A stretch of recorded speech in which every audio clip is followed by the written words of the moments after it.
situation that remains Hurricane Dorian. While landfall remains unsure, we can be assured that tropical storm force winds or greater are likely to come across Charleston, South Carolina over the next 24 hours. In anticipation of that, the Coast Guard has been working for the last week on preparations to, one, reposition our assets so they are able to immediately respond, and two, integrate a response across South Carolina and Georgia with the respective states' emergency operations centers. In order to do that, we've integrated agency representatives at each of the county emergency operations centers for coastal Georgia and South Carolina. The Coast Guard has repositioned its assets and at this time has a severely degraded search and rescue capability across both states, to the extent that our southern unit in Brunswick, Georgia is no longer able to conduct search and rescue operations. And that should work its way north throughout the next 24 to 36 hours.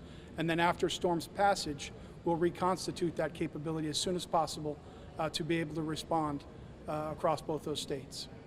From a safety perspective, we ask that people across South Carolina and Georgia remain out of the water. It is no longer safe to be in the water, and our ability to be able to respond to you is diminishing rapidly to the point that in some places, as I mentioned earlier, the Coast Guard has ceased operations. From an emergency standpoint, if there is a distress, we need you to try to refrain from using social media to communicate that distress. And please use 911 or Marine Band UHF FM radio.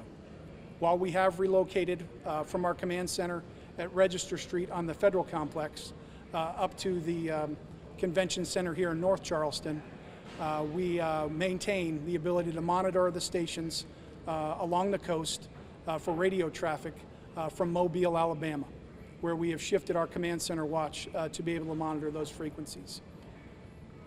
And if there's any questions, I'll take those now.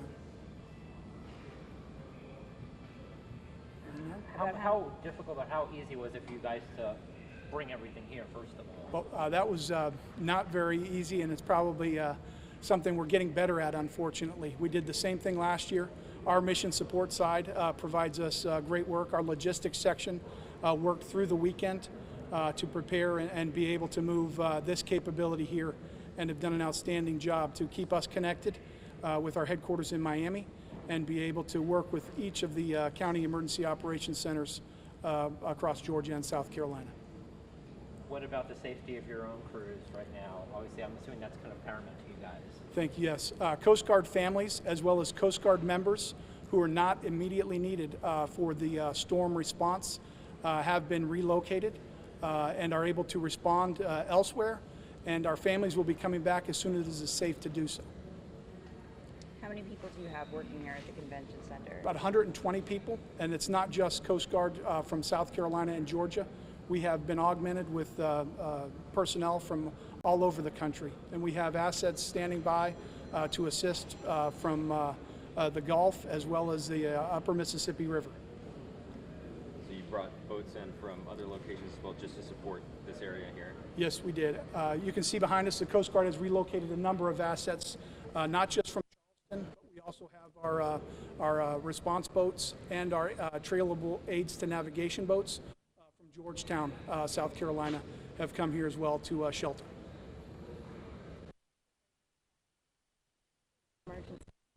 In a state of emergency from this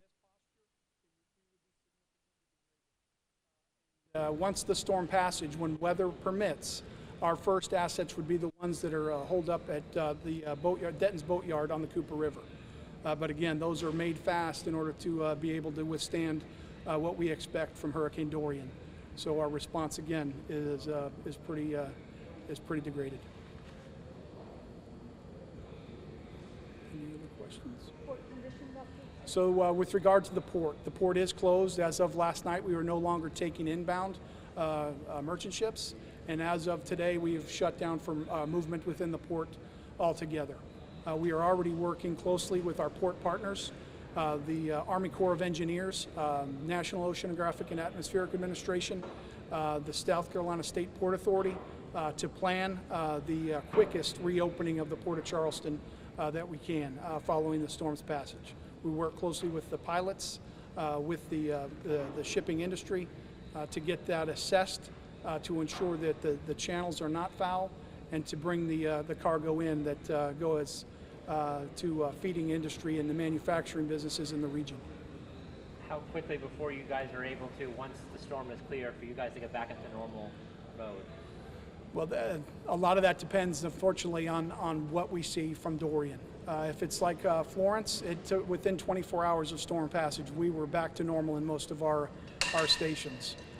This one, with the way it's been behaving, I'm not sure I can put a number on that. But I would say at a minimum, it'll be about 24 hours. And then on the high end, I'm afraid to say. What's your advice to people on staying safe at this point? At this point, I would say don't go through the water. There's no reason to get yourself or your family in any kind of a predicament that would require you to be saved or rescued from a vehicle.